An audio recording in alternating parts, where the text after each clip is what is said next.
Hi. Today's postcard goes to Governor Larry Hogan of Maryland, my state. It's a photograph of an inscription carved by a person 5,000 years ago at Newgrange in County Meath, Ireland. I got this in the gift shop at Newgrange when we were there in 2014. May 12th, 2020. Dear Governor Hogan, I'm going to cheat a little bit on this postcard. Normally, I like to keep my words limited to what will fit on the postcard, but today I have a long quote to read from Rebecca West's Black Lemon, Gray Falcon. She's writing in the late 1930s from the hospital. But one evening I turned the wrong knob and found music of a kind other than I sought. The music that is above earth, that lives in the thunderclouds and rolls in human ears and sometimes deafens them without betraying the path of its melodic line. I heard the announcer relate how the King of Yugoslavia had been assassinated in the streets of Marseille that morning. We had passed into another phase of the mystery we are enacting here on earth, and I knew that it might be agonizing. The rags and tags of knowledge that we all have about us told me what foreign power had done this thing. It appeared to me inevitable that war must follow. And indeed it must have done, had not the Yugoslavian government exercised an iron control on its population. Then, and thereafter, and abstained from the smallest provocative action against its enemies. That forbearance, which is one of the most extraordinary feats of statesmanship performed in post-war Europe, I could not be expected to foresee. So I imagined myself widowed and childless, which was another instance of the archaic outlook of the unconscious, for I knew that in the next war, we women would have scarcely any need to fear bereavement, since air raids, unpreceded by declaration of war, would send us and our loved ones to the next world in the breechless unity of scrambled eggs. That thought did not then occur to me, so I rang for my nurse, and when she came, I cried to her, "Switch on the telephone. I must speak to my husband at once. A most terrible thing has happened. The King of Yugoslavia has been assassinated." "Oh dear," she replied. "Did you know him?" "No," I said. "Then why," she asked, "do you think it's so terrible?" Her question made me remember that the word idiot comes from a Greek root meaning private person. Idiocy is the female defect. Intent on their private lives, women follow their fate through a darkness deep as that cast by malformed cells in the brain. It is no worse than the male defect, which is lunacy.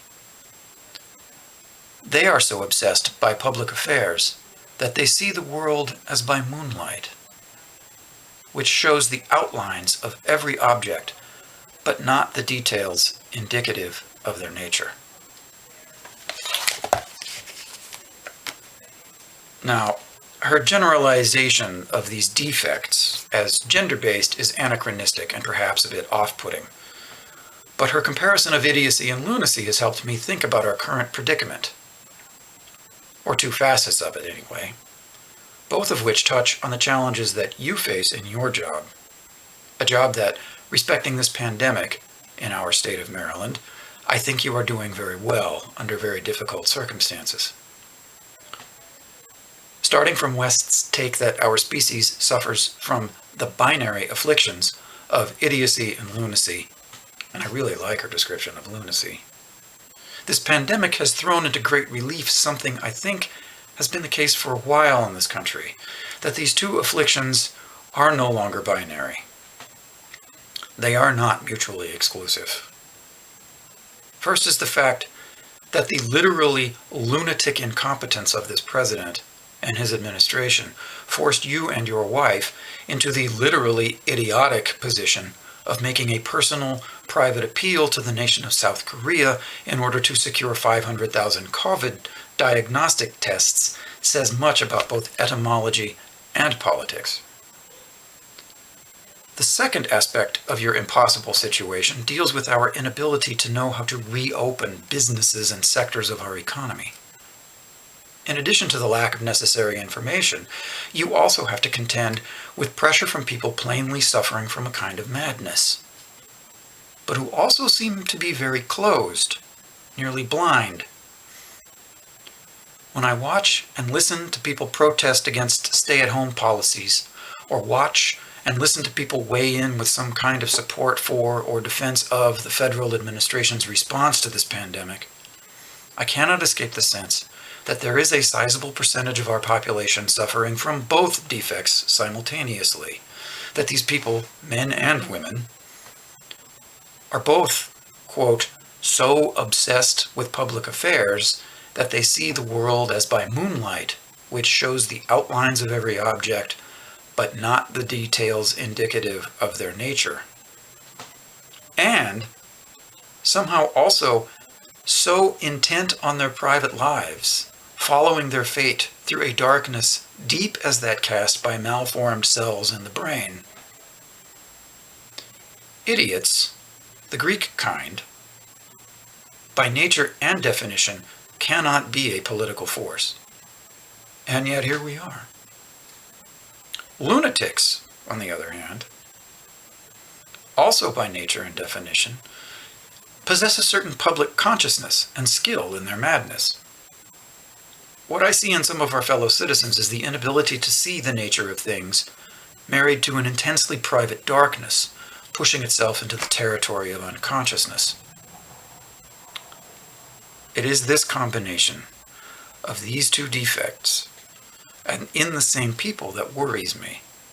Because not only do those of our fellows who have this double affliction seem to be at war with the rest of us, they must also be at war with themselves, unable to see their own natures, even as they stare into the mirror at their own private outlines.